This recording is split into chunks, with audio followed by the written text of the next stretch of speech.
আসসালামু আলাইকুম everyone, welcome to my another blog. আপনারা সবাই কেমন আছেন? আলহামদুলিল্লাহ, আল্লাহর রহমতে আমি এবং আমার পরিবারের সবাই ভালো আছি। আর আমার ভিডিওটি যে যেখান থেকে দেখছেন সবাইকে জানাই অসংখ্য অসংখ্য ধন্যবাদ। এই তো আম্মু সেদিন বেগুন ভাজি করে নিচ্ছে। আর অ্যাকচুয়ালি বেগুন ভাজাটা কিন্তু গরম গরম ভাত কিংবা গিয়ে গরম খিচুড়ির সাথে বেশ দারুণ লাগে। তো আম্মু আবার বেগুন ভাজা করছিল, আর আমি আবার পাশ থেকে দাঁড়িয়ে একটু ভিডিও করছিলাম। তো বেগুন ভাজাটা কিন্তু সেদিন অনেক মজার হয়েছিল। আম্মু প্রায় সময় বেগুন ভাজাটা একটু করে। অনেক সময় হয় কি যে খিচুড়ির সাথে বা গরম গরম ভাতের সাথেও খাই, ভালো লাগে আলহামদুলিল্লাহ। এরকম গরম গরম ভাতের সাথে বা খিচুড়ির সাথে কিন্তু বেগুন ভাজা মন্দ হয় না, তাই না?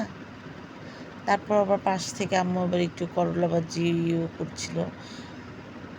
করলাটা গিয়ে আলু দিয়ে করতেছিল, রান্না করছে। আর প্রায় সময় আম্মু ট্রাই করে অনেক সময় যে করলাটা ভাজি করার জন্য। আর কেউ যদি করলা ভাজি কারোর থেকে তিতো লাগে, সো সেই ক্ষেত্রে আপনারা একটা কাজ করতে পারেন। করলার মাঝে যে সাদা অংশটুকু থাকে ওইটা আপনারা ফেলে দিয়ে করলাটা ভাজি করতে পারেন, সেক্ষেত্রে তিতোটা একটু কম লাগবে করলাতে। তারপর কি এই তো আমরা আবার একটু সবাই পেঁপে খেয়ে নিচ্ছিলাম। তারপর গিয়ে আনার খেয়ে নিচ্ছিলাম। অ্যাকচুয়ালি আনারটা আমি খাইনি, আমার ছোটো বোন খাচ্ছে। আমার ছোটো বোন আমাকে বলতেছিল, আপু একটু খাও আনার। আমি বলতেছিলাম না, আমি খাবো না। ও কয়েকবারই আমাকে বলতেছে খাও আপু, আমি বলতেছি না, খাবো না, তুমিই খাও। তারপর গিয়ে আবার আম্মু চিকেন রান্না করবে। সো রান্না করার আগে আম্মু প্রায় সময় ট্রাই করে একটু ভেজে নেওয়ার জন্য। অনেক সময় আম্মু চিকেন ভেজেও নেয়, আবার অনেক সময় আম্মু একটু কষিয়েও রান্না করে। তারপর গিয়ে আমার ছোটো বোন আবার ট্যাং একটা কফি কফি যে ইয়েগুলো থাকে কাচের, জাগ, কাচের জারে ঢেলে নিচ্ছি। তারপরেই তো আবার সেদিন গিয়ে আমরা দুই বোন মিলে একটু বাসার ছাদে গিয়েছিলাম। আর অনেক দিন পর গিয়ে আমরা আমাদের বাসার ছাদে উঠেছি, অনেক দিন পর, যে প্রায় মাসখানেক হবে এরকম। অ্যাকচুয়ালি আমরা ছাদে উঠি না তেমন একটা। আম্মু অনেক সময় বলে যে একটু ছাদ থেকে হাঁটাহাঁটি করে আসতে, পর আমি বলি না আম্মু থাক।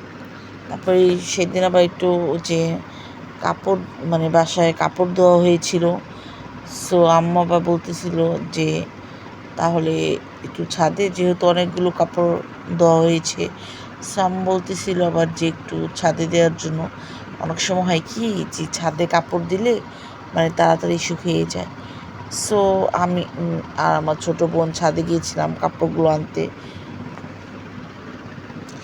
আর আমাদের বাসার ছাদে কিন্তু বিভিন্ন রকমের গাছ আছে, যেমন মেহেদি পাতার গাছ আছে, তারপর গিয়ে পুঁই শাকের গাছ আছে।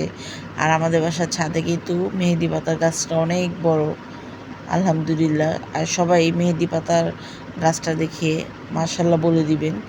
গাছটাতে যদি ছবিতে কতটুকু ক্যাপচার হচ্ছে, ফোনে কতটুকু ক্যাপচার হচ্ছে আমি জানি না, বাট যদি এমনিতে দেখা যায় মাশাল্লাহ যে আল্লাহর রহমতে গাছে প্রচুর পাতা হয়েছে। তারপরে এই তো আবার পুঁই শাকগুলো একটু ভিডিও করছিলাম। আরও বিভিন্ন রকমের গাছও হয়েছে। অ্যাকচুয়ালি সবগুলো গাছ তো তেমন জানা হয় না বা জানিও না। আবার মিষ্টি কুমড়া গাছও ছিল ছাদে। আর আমাদের বাসার ছাদ থেকে কিন্তু চারপাশটা ভিউটা মাশাল্লাহ অনেক সুন্দর। আবার এটা কি ফুলের গাছ, কেউ দেখলে একটু বলবেন। আর ফুলগুলো কিন্তু দেখতে খুব সুন্দর লাগছিল, একদম ফোনেও দেখতে যেমন ভালো লাগছে, তারপর গিয়ে এমনি সামনাসামনি দেখতেও কিন্তু খুব ভালো লাগছে। তো আমি আবার যেহেতু অনেক দিন পর আমি আর আমার ছোটো বোন একটু আমরা ছাদে উঠেছি, সো ভাবলাম একটু ভিডিও করি। আর আমাদের দুই বোনে কিন্তু অনেক দিন পর ছাদে ওঠা হয়েছে। তো আমরা আবার একটু আমি আবার অ্যাকচুয়ালি একটু ভিডিও করছিলাম, আবার আমার বোন ফুলগুলো একটু দেখছিল, আমিও পাশ থেকে দাঁড়িয়ে দাঁড়িয়ে ভিডিও করছি। ভালোই লাগলো, অনেক দিন পর ছাদে উঠেছি। আর তারপর ছাদে হচ্ছে গিয়ে আবার কিন্তু পেঁপে গাছও আছে। আর যখন আমি ভিডিও করছিলাম একটু পেঁপে গাছে দেখি এত বাতাস, আলহামদুলিল্লাহ, আল্লাহর রহমতের বাতাস, অনেক বাতাস ছিল আলহামদুলিল্লাহ।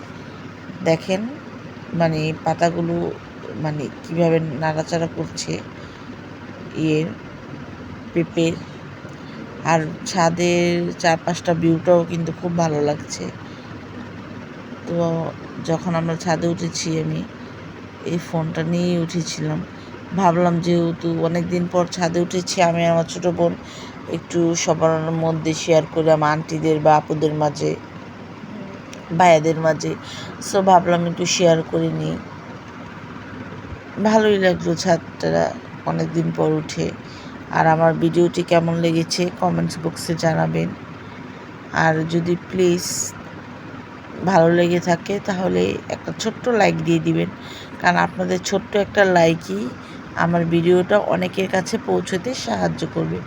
আর প্লিজ আপনারা কেউ ভিডিও কারো টেনে টেনে দেখবেন না, সবার কাছে একটা হাম্বেল রিকোয়েস্ট।